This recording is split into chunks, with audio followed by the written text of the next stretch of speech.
Picture it, a glittering October afternoon in Las Vegas. The grandstands are buzzing, the desert sun hits the chrome of 34 Indy cars lined up for the season finale, and a British driver with a megawatt grin sits all the way at the back of the field, chasing a prize that sounds like a movie script. Dan Wheldon, already a two-time Indianapolis 500 winner, was there for a special challenge. Start last, somehow win, and claim a $5 million bonus that he'd split with a randomly chosen fan. It was audacious, a perfect stunt for a man known for big moments and bigger charm. No one could have guessed the day would end in silence. Wheldon wasn't just another name on the entry list. He was one of the most accomplished and likable drivers of his era, the 2005 IndyCar Series champion, winner of 16 races, and a driver teams trusted when it really mattered. He'd already won the Indy 500 twice, including a storybook second victory that May when rookie J.R. Hildebrand crashed out of the final turn and Wheldon sailed past. Off the track, he was quick-witted, approachable, and unusually good at explaining racing to casual fans. Despite his credentials, he didn't have a full-time ride in 2011, which made his Vegas entry feel like a high-wire act. A part-timer betting on himself one last time that season. Las Vegas Motor Speedway wasn't an unknown to IndyCar, but the combination planned for that day was untested. The track is a 1.5-mile high-banked oval built for big pack racing. Add 34 cars, more than usual, and an aerodynamic package that let drivers run multiple lanes flat out, and you had the potential for thrilling, constant action. You also had a recipe that left almost no margin for error. At over 220 miles per hour, tiny touches become chain reactions.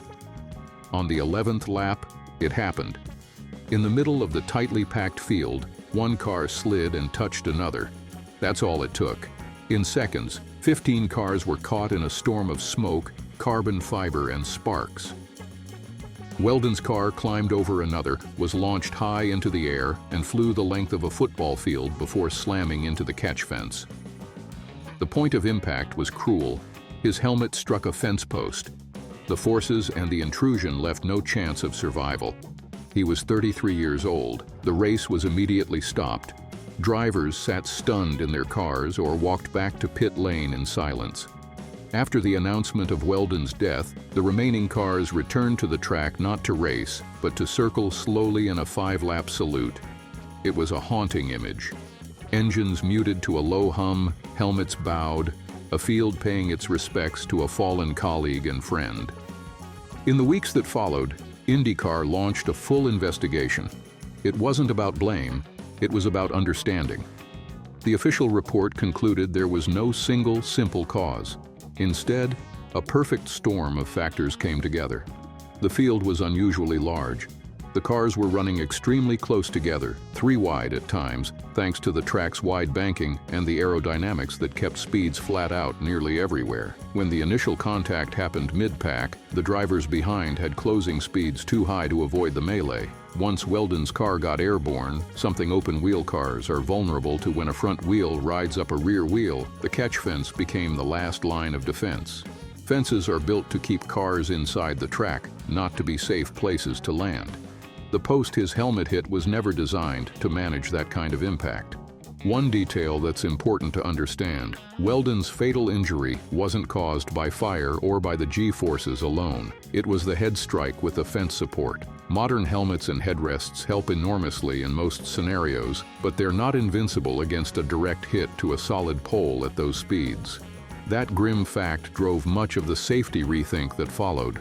IndyCar hasn't raced at Las Vegas Motor Speedway since. That decision was deliberate. The series also used the tragedy to push through long-discussed changes to the cars themselves. The most visible symbol of that work came the next season, the new Dallara chassis named DW12 in Wheldon's honor. He'd actually been helping test it before the crash, providing feedback on how it drove and how it could be safer. The DW12 featured a stronger front crash structure to absorb more energy, revised side protection, and wheel guards over the rear tires to try to stop the kind of launch that sent his car airborne. Over time, the cars were further upgraded with Xylon anti-intrusion panels to keep suspension parts or debris from entering the cockpit area. Aero kits were also simplified later, trading delicate winglets for more stable ground effect downforce so that small touches were less likely to trigger chaos. None of these changes were silver bullets. Racing at 220 miles per hour will never be completely safe, but the DW12 and its evolutions have allowed many drivers since 2012 to walk away from accidents that might have been catastrophic a decade earlier. Safety in motorsport advances in layers. One tragedy leads to new research, new design, and new philosophy. Wheldon's loss accelerated that process in IndyCar. Another piece of the conversation after 2011 focused on pack racing. High-banked ovals encourage side-by-side action that looks spectacular but leaves no room when things go wrong. Since Las Vegas, the series has been much more selective about where it runs and how it sets the cars up for those tracks. The goal is to keep races exciting without creating constant three-wide packs at full throttle. Catch fence design remains a challenge across all of motorsport. No one has found a perfect alternative that can both stop a car and be soft enough for a driver's body, but the conversation about fencing and debris management took on new urgency after Wheldon's crash. The cultural impact within the paddock was just as significant. Wheldon had been known not only for his speed, but for his perspective. He could win on Sunday and still make fun of his own hair on Monday. After his death, the community became more open about safety without losing its competitive edge. Drivers spoke out more, engineers listened harder, and the series began balancing spectacle with survivability in a new way. It didn't make IndyCar timid, it made it thoughtful.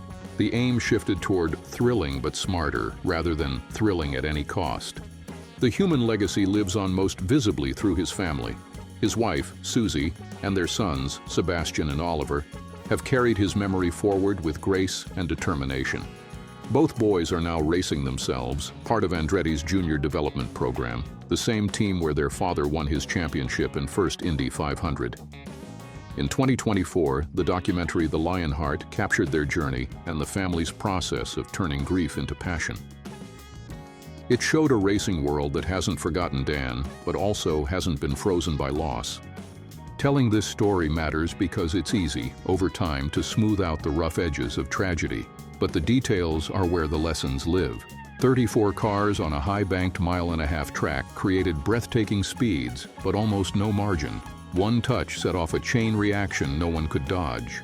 An airborne car found the one place a human body can't survive. And yet from those painful truths came concrete changes. A tougher car, better side protection, new thinking about where to race and how. Every time a driver climbs out of a huge crash today and walks away, some of that survival is owed to what was learned in 2011. Racing will always involve risk. That's part of its appeal, the bravery, the precision at speeds most of us can't imagine. But bravery isn't recklessness. The sport grows by turning heartbreak into hardware, investigation into innovation, and memory into motivation. Dan Wheldon's name on the DW12 is more than a tribute. It's a promise that what happened to him pushed IndyCar to get better. If you found this deep dive moving or learned something new about the sport we love, hit that like and subscribe. Stay fast, stay curious, and I'll see you in the next video.